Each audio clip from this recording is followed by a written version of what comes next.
Bonjour tout le monde, pour celles et ceux qui ne me connaissent pas, eh bien je suis Jacques Roland, je m'appelle Jacques Roland, c'est pas un diminutif, un pseudo complètement ridicule que l'on trouve très souvent sur les réseaux sociaux, mais c'est bien mon nom d'état civil et mon prénom. J'habite Caen dans le Calvados et j'ai décidé de faire ma chaîne YouTube car je suis atteint d'une spondylarthrite ankylosante depuis plus de 30 ans.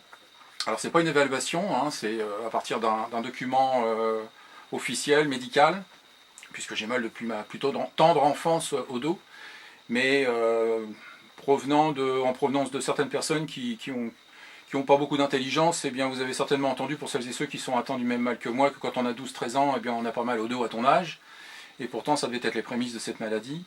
Et donc c'est beaucoup plus tard qu'on a découvert la spondylarthrite en moi, et c'est tout simplement en allant voir un médecin, comment dire, acupuncteur, qui un jour, après 2-3 séances d'acupuncture, quelqu'un de très très bien, et il s'est dit il y a quelque chose d'autre, quoi. Donc c'est un médecin acupuncteur, donc il avait le droit de me faire une ordonnance, à savoir qu'il m'a fait faire une analyse de sang qui a abouti à l'HLA-B27 positif, et puis une scintigraphie de l'époque.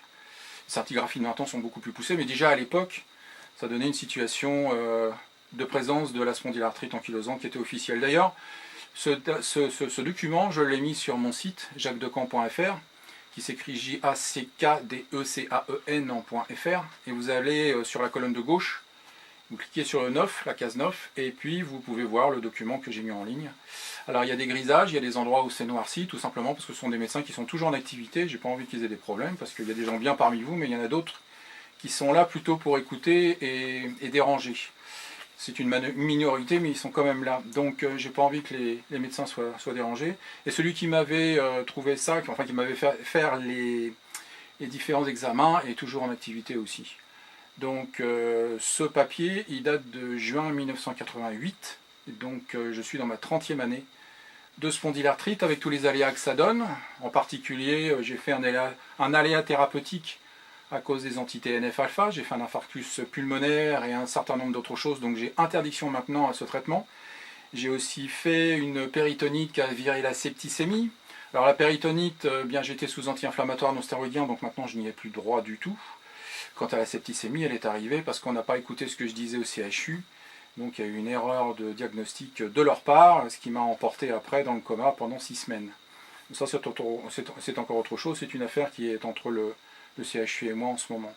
Mais donc ça fait bien 30 ans que j'ai cette spondylarthrite, et puis quand je lis, j'entends un certain nombre de choses sur la spondylarthrite ankylosante, ça me met hors de moi parfois, des imbécilités que je puisse entendre, donc j'ai décidé d'ouvrir ma chaîne YouTube, à savoir aussi que les 3/4 du temps, enfin bon, les dernières conférences où j'ai voulu aller, on m'a demandé gentiment de ne pas venir.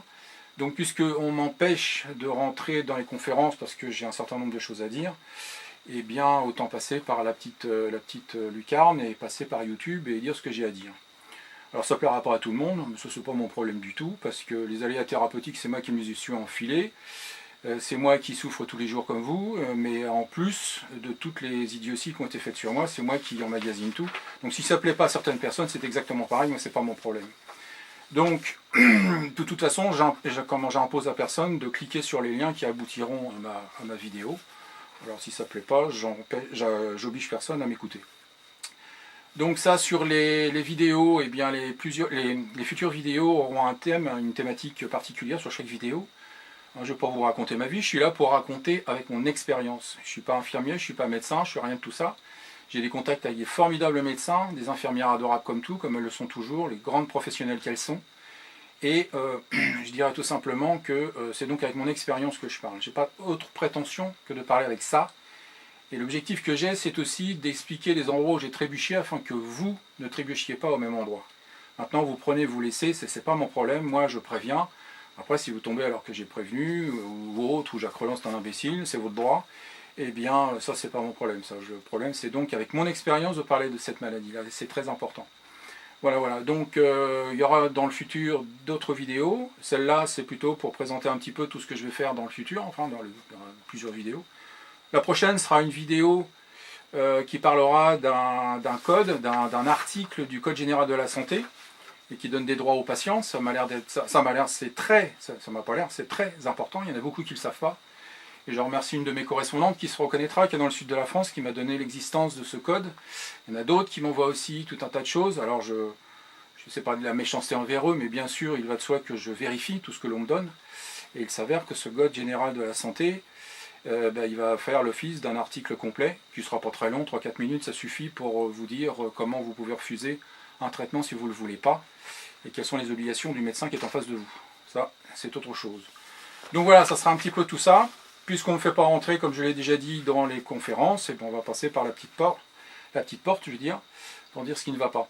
Autre chose aussi, je ne sais pas encore si je vais bien maîtriser le logiciel tout simplement de montage. À savoir aussi que je vais bien sûr pouvoir répondre à des questions. Les questions, j'y réponds à une condition, c'est que bien sûr, ça soit des questions constructives pour celles et ceux qui nous écoutent, celles et ceux qui souffrent tous les jours, dont on se fout de nous complètement, parce que l'handicap que nous avons, c'est un handicap qui ne se voit pas, donc on est traité de tous les noms. Donc je voudrais que ce soit des questions qui soient constructives pour tout le monde. Et puis j'en réponds pas, bien sûr, aux questions qui sont des insultes ou des choses comme ça. Alors ça, c'est même pas la peine de perdre votre temps. Je m'adresse à ces gens-là. Ça existe plus qu'on le croit. J'en reçois régulièrement, j'en reçois pas beaucoup, mais de temps en temps. Donc c'est pas la peine de perdre leur temps, parce que ces questions-là seront éliminées d'office. Voilà, je vais terminer cette première vidéo en remerciant toutes celles et ceux qui ont acheté mon premier livre. Le deuxième, il est là, il est juste à côté de moi, là. Mais j'ai eu pas mal de choses à résoudre ces derniers temps. Il faut dire aussi que j'étais ouvert en moyenne une fois par an. C'est la première année que je ne suis pas encore ouvert, on n'est pas encore arrivé au 31 décembre. Et donc, je vous le dis d'ailleurs, j'ai été ouvert, je tiens à rassurer, à cause d'une erreur magistrale du CHU de Caen. Donc une moyenne d'une fois par an, il faut le temps de s'y remettre, de se replonger dans le bain et tout, mais le livre il est là, le deuxième. Et le troisième est en cours déjà de peaufinage. Donc le deuxième livre qui va paraître bientôt, c'est un livre qui parle uniquement de tout ce qui est discrimination, de tout ce que l'on subit nous quand nous avons, et celles et ceux aussi qui ont des mots MAUX, des mots qui ne se voient pas. La discrimination, toutes ces choses-là qui sont déplorables.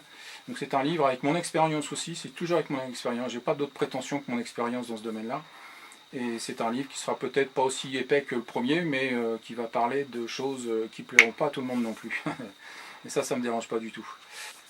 Quoi dire d'autre? On verra, on se donne rendez-vous pour les prochaines vidéos, et puis je vais revenir avec d'autres thèmes.